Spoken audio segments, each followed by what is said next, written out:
నమస్కారం వార్తలకు స్వాగతం. ముందుగా ముఖ్యాంశాలు. రాజమహేంద్రవరం ప్రజాగలం సభలో పాల్గొన్న ప్రధాని నరేంద్ర మోడీ. ఈ సందర్భంగా ప్రజలను ఉద్దేశించి ప్రసంగం. CM Revanth Reddy road show. BJP BRS పార్టీలపై ఫైర్. రాజమహేంద్రవరం ప్రజాగలం సభకు నరేంద్ర మోడీ హాజరయ్యారు. ఈ సందర్భంగా ఆయన ప్రసంగించారు. सिर्फ करप्शन मैनेज कर सकते हैं, फाइनेंशियल मैनेजमेंट वाईएसआर कांग्रेस के बस की बात नहीं है.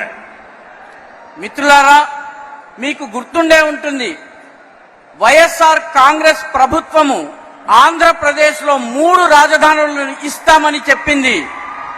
కానీ ఇన్నేళ్లలో ఒక్క రాజధానిని కూడా ఇవ్వలేకపోయింది. 3 రాజధానుల పేరిట చాలా భారీ ఎత్తున లూటీ చేయాలన్నటువంటి ప్రయత్నంలో ఉండింది. కానీ అంతలోపలే ఈ ప్రభుత్వం యొక్క ఖజానా పూర్తిగా ఖాళీ అయిపోయింది. వీళ్ళు కేవలము అవినీతిని మాత్రమే మేనేజ్ చేయగలరు, కరప్షన్ ని మాత్రమే మేనేజ్ చేయగలరు. ఫైనాన్షియల్ మేనేజ్మెంట్, ఆర్థిక వ్యవహారాల నిర్వహణ ఈ వైఎస్ఆర్ కాంగ్రెస్ కి అలవాటే లేదు, చేయలేదు. जब जनता की सेवा का इरादा ना हो तो नतीजे भी नहीं मिलते. पोलावरम परियोजना को ठप करके इन्होंने आंध्र प्रदेश की लाइफलाइन पर भी ब्रेक लगा दिया. केंद्र सरकार इस प्रोजेक्ट के लिए 15,000 करोड़ रुपए दे चुकी है, लेकिन वाईएसआर कांग्रेस सरकार से इसे आगे नहीं बढ़ने देना चाहती. आज आंध्र प्रदेश का किसान सिंचाई के लिए परेशान है. किसानों को पैडी का सही रेट भी नहीं मिल रहा है. मैं आपको विश्वास दिलाता हूं, 4 जून के बाद आंध्र प्रदेश में एनडीए सरकार ऐसी सभी समस्याओं को दूर करेगी. మిత్రులారా, ప్రజలకు సేవ చేయాలన్నటువంటి కోరిక లేనటువంటి ప్రభుత్వం ఉంటే ఇలాంటి దుష్ఫలితాలే వస్తాయి. పోలవరం ప్రాజెక్టుని పూర్తిగా నిలిపివేసి ఆంధ్రప్రదేశ్ యొక్క జీవనాడిని బ్రేక్ వేసి ఆపివేయడం జరిగింది. కేంద్ర ప్రభుత్వం ఈ ప్రాజెక్టు కోసము 15,000 కోట్ల రూపాయలు ఇచ్చింది. కానీ వైఎస్ఆర్ ప్రభుత్వము దీనిని ముందుకు తీసుకువెళ్లదలుచుకోలేదు. నేడు ఆంధ్రప్రదేశ్లోని రైతులు నీటిపారుదల కోసం, సాగునీరు కోసం ఇబ్బందుల పాలవుతున్నారు. రైతులకు వరి ధాన్యం యొక్క సరైనటువంటి ధర కూడా లభించటం లేదు. నేను మీకు నమ్మకం ఇస్తున్నాను, భరోసా ఇస్తున్నాను, విశ్వాసాన్ని ఇస్తున్నాను. 4 జూన్ 4 తరువాత ఆంధ్రప్రదేశ్లో ఎన్డీఏ ప్రభుత్వము ఇటువంటి సమస్యలన్నిటినీ దూరం చేస్తుంది. साथियों, एनडीए के लिए विकसित आंध्र प्रदेश विकसित भारत के विजन का हिस्सा है.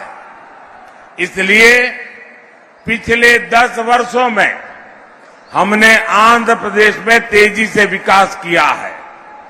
आज अमरावती विजयवाड़ा सड़क परियोजना पर तेजी से काम जारी है. आंध्र प्रदेश को हैदराबाद से जोड़ने वाली सड़क बनाई जा रही है. दिल्ली मुंबई इंडस्ट्रियल कॉरिडोर की तरह यहां भी विशाखापट्टनम चेन्नई इंडस्ट्रियल कॉरिडोर में कई प्रोजेक्ट पर काम चल रहा है.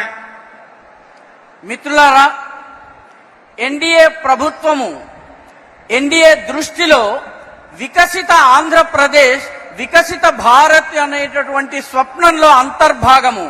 అందుకే గత 10 సంవత్సరాల్లో ఆంధ్రప్రదేశ్ లో చాలా వేగవంతంగా అభివృద్ధిని తీసుకొచ్చే పనిని చేశాము. నేడు అమరావతి విజయవాడ రోడ్డు ప్రాజెక్టును చాలా వేగంగా పనిచేస్తూ ముందుకు తీసుకెళ్తున్నాము. ఆంధ్రప్రదేశ్ నుంచి హైదరాబాద్ ని కనెక్ట్ చేసేటటువంటి, జోడించేటటువంటి దారులను నిర్మాణం చేస్తున్నాము. ఢిల్లీ ముంబై ఇండస్ట్రియల్ కారిడార్ లాగానే విశాఖపట్నం చెన్నై ఇండస్ట్రియల్ కారిడార్ అనేటటువంటి దానికి ఎన్నికల సందర్భంగా CM Jaganmohan Reddy road show నిర్వహించారు.